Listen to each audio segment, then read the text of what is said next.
Well, I think the idea of trying to carve Donald Trump's face into Mount Rushmore and having it collapse is about as good a metaphor for his presidency as you're going to find. Well said, Never Trump Republican and co-founder of the Lincoln Project, Reed Galen. But you may be asking yourself, who in their right mind would want to put an alleged pedo felon president on Mount Rushmore in the first place? And the surprising answer here is simultaneously no one and way too many people. Let me explain. Now, spoiler alert here, adding Trump to Mount Rushmore can never happen for reasons we'll talk about later, which is kind of a shame, because I think Mount Touchmore would really do a good job of telling the true story of modern America, but I digress. Now, the reason I said nobody and way too many people want this is because a lot of Trump-thumping MAGA morons do want it, but of course, none of them are remotely in what could be considered their right mind.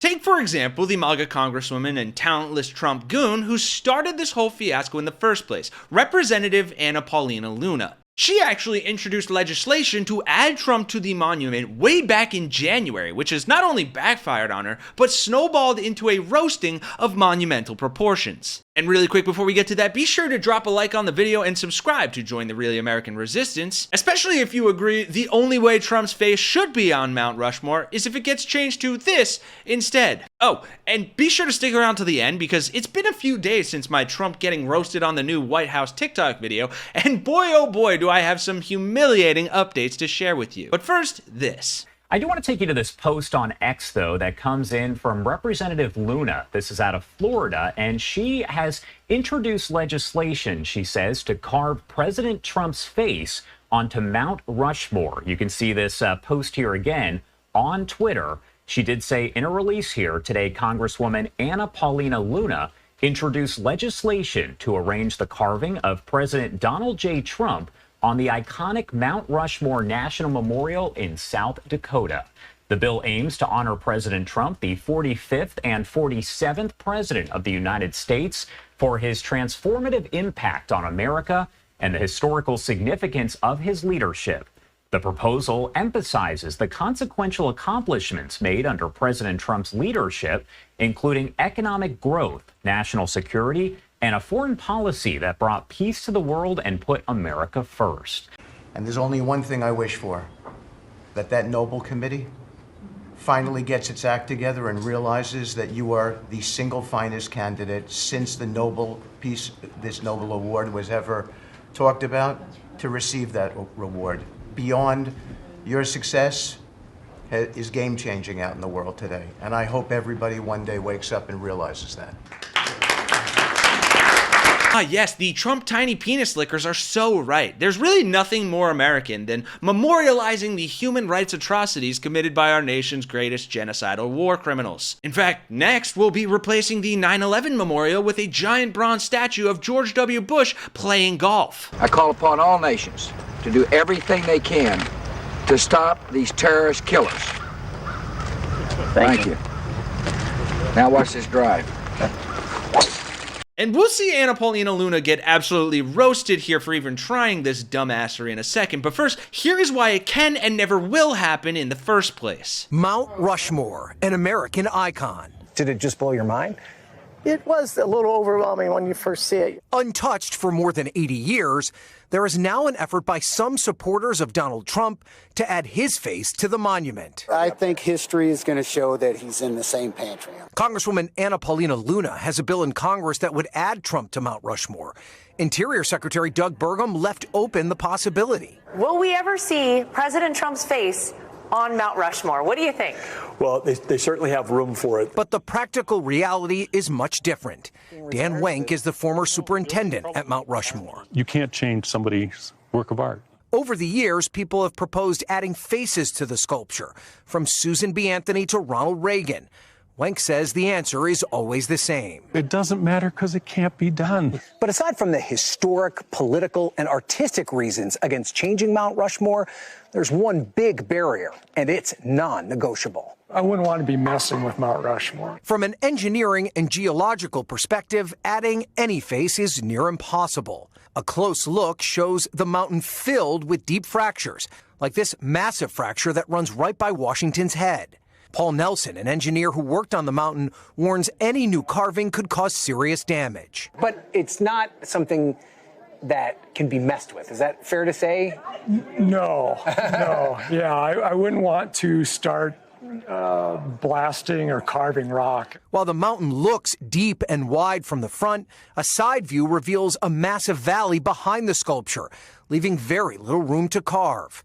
For perspective, Roosevelt's head is 100 feet behind the original granite. You have to remove so much rock that once you remove the rock to get something competent, there's just not any rock left. For Dan Wenk, the conversation is fine, as long as that's where it ends. I love controversy. He's like, bring it on. Yeah. Bring it on. It doesn't matter how worthy someone is. If the rock is not there, you can't carve them. Putting an end to this age-old debate, at least for now. Reed Galen is back with me. I don't know if you've ever been to Rushmore. It is an awesome site.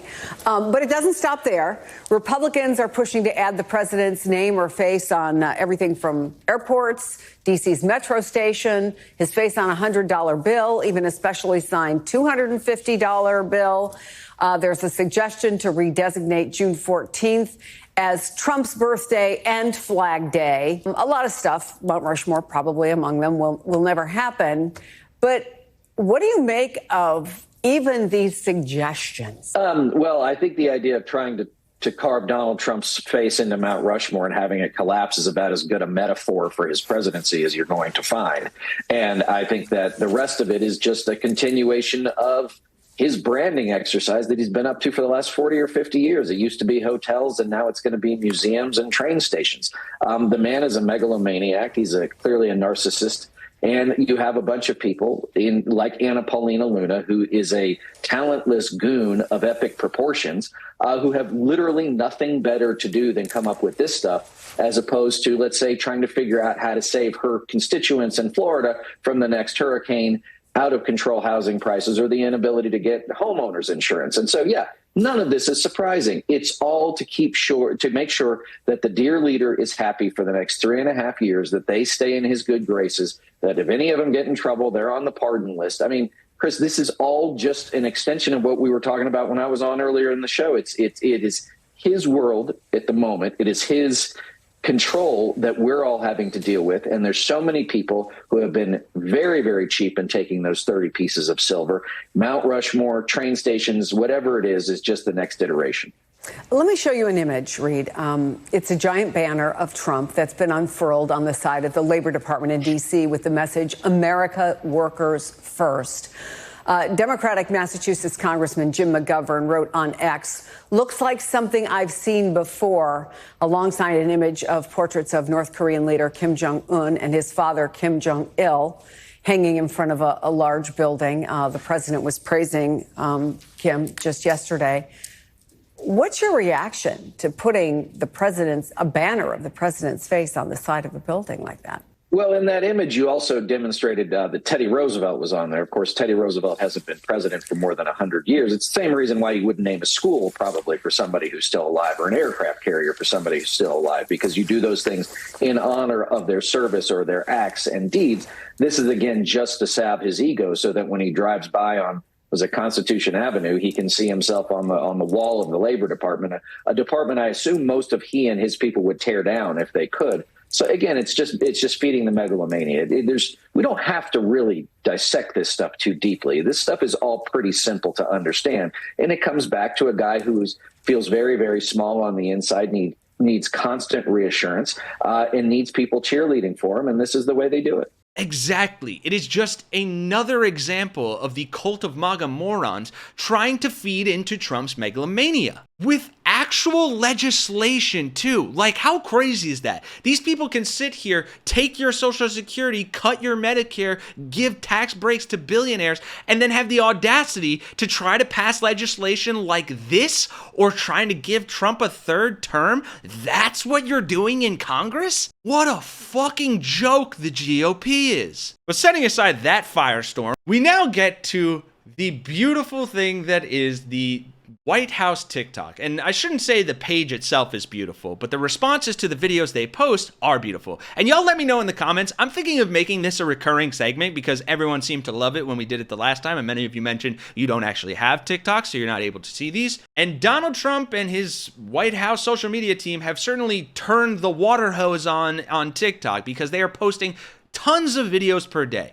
Today, I just want to focus on one for you, in particular, this one. Now, I cannot play the music on this video because it is set to Whitesnake's I Wanna Know What Love Is, but essentially, this video shows the app Tinder, which is a dating app where you swipe left on people you don't want to match with and right on people you do. And the video itself is insanely cringy and just really embarrassing, but the responses make it all worth it. So you can see it's posing as like a Democrat is using the app, so they swipe left on Jesus Christ, on Trump, and right on the guy helping kill Mara Abrego Garcia, left on Kristi Noem, right on an illegal criminal or whatever the hell it's supposed to be, left on Tom Homan, who wouldn't swipe left on that guy, let's be honest.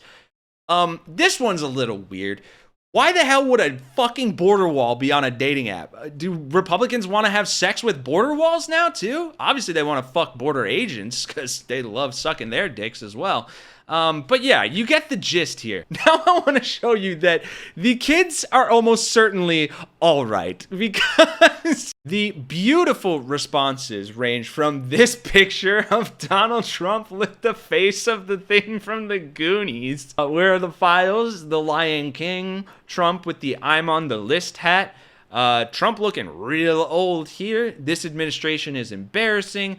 It is all just trolling posts. And a lot of these we saw in the other video, which I'll link below so you can check out there. But yeah, I'm curious to know your thoughts in the comments. First, about the Mount Rushmore thing, and thankfully it will never happen. But also, especially with Trump getting trolled and all of these MAGA lunatics getting called out, it does seem like there is a societal shift happening. And I think that is good news. What's bad news is that people like Paulina Luna can put actual legislation into Congress to try to put Trump's face on Mount Rushmore as if any fucking buddy in this country needs or wants that. And it just goes to show how far gone the GOP, the guardians of PDF files, are, if that's their legislative prerogative over actually helping working class Americans. And it's also just so surreal to see this shitty propaganda all over social media while Trump absolutely destroys the lives of all of these people and human beings. Like, what accomplishment is there to commemorate?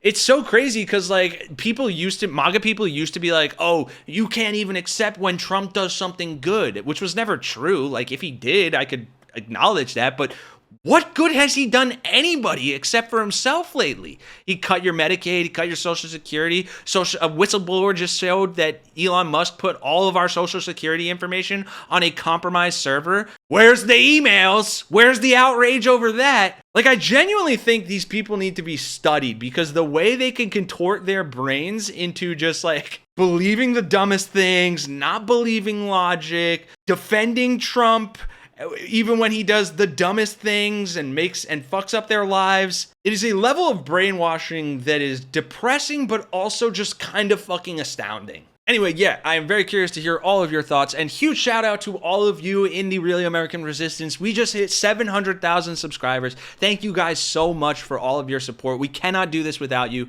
and we will continue to bring you all of this great coverage. I think I'm going to make this TikTok thing a recurring segment. If that sounds good to you, let me know in the comments. And we so appreciate your support so we can cover these stories, when Trump gets humiliated, and talk about things both that you're not going to see on the mainstream media and in a way that you won't see on the mainstream media. Because at this point, there is no point to, providing both sides of a situation or a story as if they're both equally relevant or factually accurate. Like, I'm not going to sit here and platform Jillian Michaels talking about fucking slavery like CNN did. That's ridiculous. And frankly, the mainstream media should be ashamed of themselves for still acting like relitigating any of these ideas that are, so far beyond scientific or logical debate is their journalistic job. Like, fuck off. Anyway, that's all I got. Thanks for watching, folks. I'm Kenny Hesse for Really American. I will see you guys in the next one.